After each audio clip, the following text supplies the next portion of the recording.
Funding is a real problem in many schools and more budgets are being cut. In recent report, it could be said that schools have their funding cut by another 8% between 2019 and 2020. Here we are to interview Miss Roberts and the new head teacher, Miss Sweeney, to talk about on their point of view of the budgets and effects that it would have on our school. So this is Mrs. Roberts, everybody. She's been in the school for 20 years at least, and 6 years has been in as a deputy head and 13 years were as a head teacher. And this is Miss Sweeney. She's been deputy head for 3 years and soon to become a head teacher. So our first question today, Miss, is we've seen on the news recently that schools are getting much less funding. As a head and a deputy head, how do you feel about this?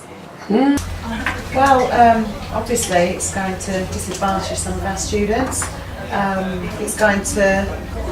We've got to try and limit the impact it's going to have on the opportunities for our students. So things like trips and enrichment and the extracurricular that we offer, we will do our best to try to not reduce those, but I'm concerned that it will limit the opportunities for our students. So, for instance, we've had a Duke of Edinburgh's group of students go out today on their bronze expedition, and we've only charged them £25 and it's cost something like £150, and it's how long we can subsidise that. Do you understand what I mean by subsidise? Yeah, good, brilliant. So that's a really, really big concern to us, and one of the other things that we're concerned about is that we employ quite a few additional teachers and support staff, and we're worried because we want smaller classes. What's the biggest class that you're in? 7. Yeah, and how many's in that? About 28? 27? 27. Yeah. The biggest class that we've got is about 27 in this school, and on the news today you'll hear that some schools have got class sizes of well over 30 and they're predicting them to get even bigger. So we don't want that. If you could talk to the Prime Minister, what would you say to her about it? Well, I'd say I don't want education to be going the same way as the health service has gone, because I'm really concerned about both of these services that should be available for the public, and we should be proud to have a strong education service and proud to have a strong national health service, and at the moment we haven't got a strong national health service and education is going the same way. And I would say our young people are our biggest investment, and if it takes money in order to grow our young people and make sure that they're skilled and they have the best opportunities, then we need to put the money in order to get that for them. The biggest thing that we need to keep is our quality teachers. That's what we need to make sure that we keep, so that we can make sure that you get the best exam results and the best education that you can possibly get. So that, first and foremost, that's our priority. Absolutely. So at the moment, how do you decide to spend the school budget on? So what you think, what you're going to keep and what you're going to change? Well, the biggest thing that we need to keep is our quality teachers. That's what we need to make sure that we keep, so that we can make sure that you get the best exam results and the best education that you can possibly get. So that, first and foremost, that's our priority. Absolutely. As Miss Sweeney will be the new head teacher in September, what challenges do you think she and you will face over the coming financial years in school? Well, we've been talking about this for a long time, and to be honest with you, we've been very careful with the way in which we've been spending money over the last few years, because we thought that these cuts are coming. So we're in a better position than a lot of schools, aren't we? Because we have got some money that we've put aside for this. So we are able to sustain what we're doing for at least the next couple of years. But after that, we're going to have a really difficult time, and we are going to have to cut back. So one of the things that we've just been talking about in a meeting in this room is about how we can cut back on paper and printers and students not printing too much when they don't need to. And we're looking at bringing in some ideas there so we can save money that way. So at Aston Manor Academy, we do a lot of trips and activities and clubs. So will this affect the funding? I think it's not just, a school isn't just about exam results. A school is about growing you as individuals. And so to give you opportunities for music and art and drama and PE and all the extra trips and things like this, is what we want to do, but they all cost money. And so I am worried that maybe we don't offer as many enrichment activities and opportunities for you, because we have to have the teachers in the classroom. So it's something that we really have to think about. And what we're trying to do is we're trying to ask students and families to contribute a little bit more to trips than they have done in the past. Because we don't want to stop running them, we really don't. We had a trip go off to the Globe Theatre in London on Tuesday, and we only charged the students, I can't remember exactly, but it was around about £10–15. And we're trying to get a little bit more contribution that way. But don't forget, if you are students who are on free school meals, and a lot of our students are on free school meals, we don't charge you as much. Like the new trip that's going on, so the children on free school meals only have to pay £2.50. That's right. Half. Half. Yeah. Students on free school meals get half because we get additional funding for students on free school meals. If you were given the lottery grant for Aston Manor Academy, what would be the first thing you would spend it on? Oh, loads. Do you know what I really, really would love our students to have? Is better sporting facilities, because if you go to other schools, they've got top of the range AstroTurf, fantastic sports hall, massive playing fields where they can play football on grass, rugby on grass. We've got none of that. The only grass that we've got is that little bit out the front that you can't even play anything on. You can't even play rounders on it because it's not big enough. So I think if I could wave a magic wand, and Miss is a PE teacher, I'm not even a PE teacher, sports facilities. Because we're very good at sport, aren't we? Yeah. Do you think our daily school will change due to the government's cuts? I think, sorry Jill, I think if you fast forward 4 or 5 years without a shadow of a doubt, and I've said to Miss Sweeney, right, I, over the last 13 years as head, have had it easy because we've had more funding than we're going to be getting. So by and large, we've been able to give you as students what you want, and if teachers come down and want more textbooks, we've been able to do that, and if they want to do something exciting with you and take you somewhere, we've been able to help pay the costs of that. But in the future, as Mrs. already said, I think things like that are going to change. So the government want better academic results for students. Do you think this will be affected by not having enough fundings in schools? I think everything's a challenge, actually, and we're really having to try and weigh up where the money goes and what's going to have the biggest impact, because we want you to get the best results for your future to access the courses. But I do think, because GCSEs have got harder and we struggle at times to get good teachers, sometimes I think that there is a recruitment shortage, and so we've really got to try and get some really good teachers in school in order for you to get the best results that you can. I think what we said before as well, I think you will find that eventually you'll end up having bigger classes, and I think bigger classes means that teachers can't spend as much time with individuals within those classes. So I think inevitably it's going to have an impact on results without a shadow of a doubt. And you may have, a reduced choice of options across the curriculum. Because last year law was stopped, and then they stopped it. You see, a lot of schools today in the news are saying that they can't offer the same level of subjects in the sixth form that they used to, and in year 9 when they do their options. But at the moment, again, because of clever accounting that we've done, we are still able to offer that, and we've got no intention of cutting our staffing yet. But if the cuts, because our budget has gone down by a huge amount. Last year it was something like £300,000. So, you know, you imagine that if that carries on, eventually that is going to have a big impact on us and on you. Hopefully, you'll be in the sixth form before you see any worries about that. Despite the doom and gloom, do you think there's a positive message to all this? All of you? Yeah, all the students. No, listen.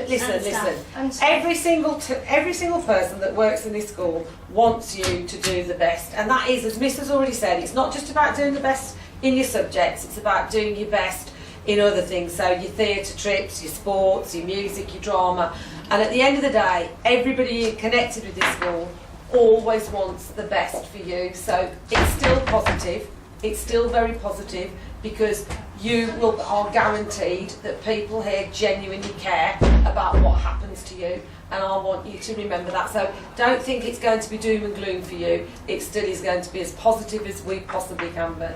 And I think we need to be, and you as students need to be creative about how we can save money and how maybe we can bring some money into the school, any fundraising that we can do for ourselves, what we can do within the community. So I think, although we are losing money, we need to really start being creative about how we can bring some money back into the school as well. Okay, thank you for letting us Brilliant. interview you. Thank you. Thank This you. has been Aaron Can- Muradi. Oh no, just a minute. Before you say that, I forgot to tell you that the actual BBC were on the phone not long ago asking if we could be interviewed on the 6 o'clock news, but we turned them down for you two. Thank you so much. So this has been Aaron Muradi And Halima Rahman. reporting live at Aston Manor Academy. Thank you. Thank you for letting us Brilliant. interview you. Thank you. Thank This you. has been Aaron Can- Muradi. Oh no, just a minute. Before you say that, I forgot to tell you that the actual BBC were on the phone not long ago asking if we could be interviewed on the 6 o'clock news, but we turned them down for you two. Thank you so much. So this has been Aaron Muradi And Halima Rahman. reporting live at Aston Manor Academy. Thank you. Funding is a real problem here at Aston Manor Academy. Research shows that schools have their funding cuts by 8% between 2019 and 2020. Here we are with Miss Hughes, a librarian here at Aston Manor Academy, going to be getting her views on the cuts. So, firstly, have you seen the news recently about the new cuts and less funding to schools? Yeah, I have seen the news recently, and although the figures only seem like not that much, really over a whole school and over an academic year, it is a lot for school budgets to bear, and it does mean that it will have a real impact on schools, and especially secondary schools, I think. So it really does concern me. I mean. At the moment, how do you decide what to spend your money on in the library? Okay, so I get a budget from Mrs. Roberts. I have to make sure that it's used throughout the year. So for resources, obviously books are really expensive. So the way that I save money is that I try and buy sometimes used books which can be in perfect condition, and also books that I know are going to be read. So when money is cut, it means that you can't maybe branch out like you would have before and try new things. You've got to go with the tried and tested. But I make my budget stretch as far as I can. So Do you think our daily school life will change due to the government cuts? Yeah, I do. Because corners have got to be cut everywhere, and you'll see that. So trips, equipment, the number of staff that we have, like having TAs, that all costs money, and the people at the top of this school who make the decisions, they're going to have to save money here and there, and that's the issue. The government wants better academic results for students. Do you think this will affected by not having enough fundings in school? I think it's just another area where, if you haven't got all the staff maybe that you need, or you want extra people to come in and talk to the pupils, say, who are doing their GCSEs, it will affect results. But the government don't seem to care about that. They want really high results. But not enough funding here for it. So it's really a difficult thing for, the senior management here. They've got to produce these fantastic results, but their money's cut. So, I don't know what the answer is, how you make that all okay. If you could talk to the Prime Minister, what would you say to her?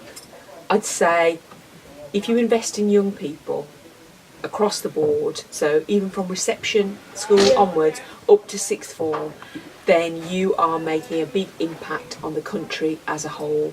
And if you don't invest in them, it will affect our country and its position in the world forever. So if you have got like a generation of children who have experienced these cuts and there isn't enough for them at school, it will affect jobs, it will affect how they're educated, and it has a massive impact. And stop it, I say.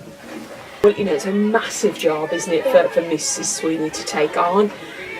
She's got to think carefully about how she spends the money. She wants the year 7s to have a lovely experience when they're coming in. She wants funding all through the year groups, right up to sixth form. We need equipment, we need resources. Each department is given their budget. If you cut that, it will have an effect. Especially the library. One thing it's about is having new books, about having new sort of interesting things to do, like we do in here all the time. That all costs money and comes out of my budget. So Mrs. Sweeney has got a massive job to do, and to take resources away from a lot of money, it just doesn't seem fair to me. And if you want the school to do really well, I'm afraid you do need funding. if you were given a lottery grant for Aston Manor Academy, what would be the first thing you'd spend it on? I have a massive library, a big research area where you could sit and study, and I mean, think about all the other departments too, like science, maths, English, and then all our sort of social areas where we meet up.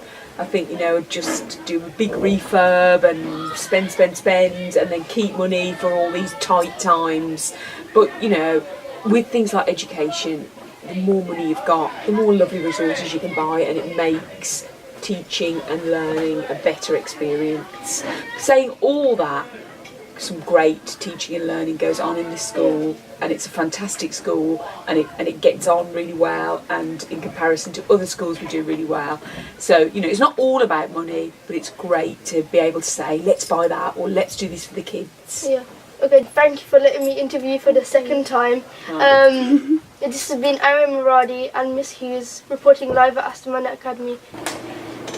Today we're going to be interviewing Mr. Richards, Head of ICT, and we're going to be talking about the many financial problems that's going to be facing Aston Manor Academy. Research shows that many schools will have their funding cut by 18% through 2019 and 2020. So we're going to be interviewing. So, okay. Have you seen the recent news that schools have been getting less funding? Yeah, I've seen that on the news, yeah. In terms of what I'm concerned about, it's going to have an impact on not just our school, or some of the schools as well. So for me, it's going to have an impact in terms of maybe resources that I may need to invest in. It'll probably have an impact in terms of the training that I'd like to provide to the staff with, because as teachers, as our subjects change and evolve, we need to ensure that we're up to date with obviously changes in specifications, and therefore we may need to go with courses. So it can affect my budget in terms of that. I think it also may hinder in terms of bringing our subjects essentially alive by maybe having trips or going to breach companies to have a better insight, especially for you as students, to get a better understanding in terms of the industry or area that you want to go into. So that will have a big impact, yeah. At the moment, how do you decide what you spend your budget on? Well, I look at what my key priorities are in terms of what I need to achieve in the year. So I look at what I'm going to be doing at Key Stage 3, Key Stage 4 and Key Stage 5 in terms of the year. So that could be trips, it could be resources, it could be software, because obviously with IT, computer science and specification, there's going to be different software we are going to need. So that's something I factor in. And also the day-to-day resources like your pens and pencils, which not all students have at times. So we need to make sure that obviously a good supply of stock, so those things are available. And also textbooks and revision guides, because as students you will need those resources as well, especially at home for revision and things like that. At MA we have a lot of trips and activities. Do you think less funding will affect this? I think it may affect us, especially in terms of the trip aspects. Based on my previous experiences and schools that I've been to previously, I think this is a very good school that does help the subjects alive in terms of having trips. And I think taking that away I don't think it's not really a good thing, because I think the whole point of learning is not about just learning what we see or take in within the classroom, it's also what we see outside.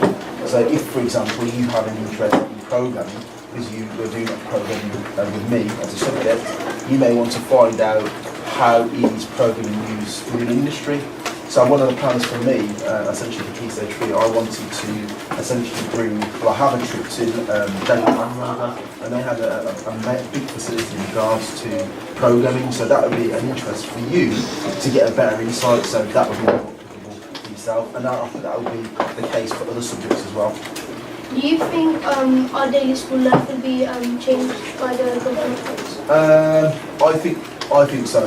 I think they're going to may result in potentially people potentially losing their jobs in terms of the support staff that we have, in terms of the things that we have at break time and lunchtime. Obviously, all these little things cost money, but they also help improve the school environment, and having those aspects stripped away can, I think, may have a huge impact on the rest of the school.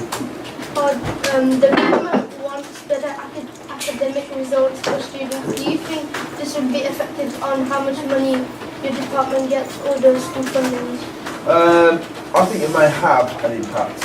I do think, especially with, I know the fact that the class sizes are going to get bigger, based on obviously what I've read and what I've seen. And obviously due to we're going to have limited resources, and if we're going to have bigger class sizes, we're working with volume. So, the funding that we use to buy these resources to accommodate the classes is becoming more challenging. So it's going to be, I think, not just as a school, I think as a country, it's going to be difficult for, I think, all of us to achieve the results that we want. As Ms. Sweeney will be the next head teacher in September, what challenges do you think she would face for the financial years to come? Well, I think it's going to be a whole factors in terms of courses. I know with especially the sixth form aspect of things. I know one of the areas that, as not just as a school, as a country, we're going to be looking at the sixth form students in terms of the amount of students that are going to be on your course. If there isn't enough students on your course, essentially, there could be an issue then.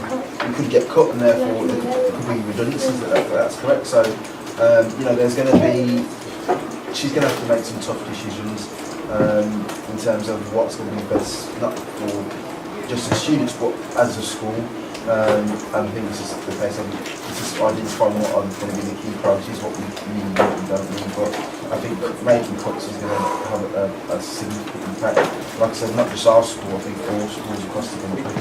That's a really, really challenging, tough question. I don't think, I'm trying to make sure I word this correctly. I don't think what they're doing is, I think there is a right way of doing it, but I think the way they're doing it at the moment is not the right way. I think they're making drastic cuts far too quickly. Now, I'm not saying over time those budgets could be reduced, but I think to have that drastic cut straight away, I think is going to be detrimental for some schools. And I think what they could have essentially done is address that in stages. So obviously each year that budget will reduce, not a huge amount, but bit by bit over a duration of time, rather than having this harsh cut where you've gone from this part to this part. So that's going to have a big impact. I think it should have been addressed in measures in terms of levels where it's reduced gradually rather than straight away. Yeah, thank you very much for letting me introduce. This is being Ariane Muradi, reporting live at Aston Manor.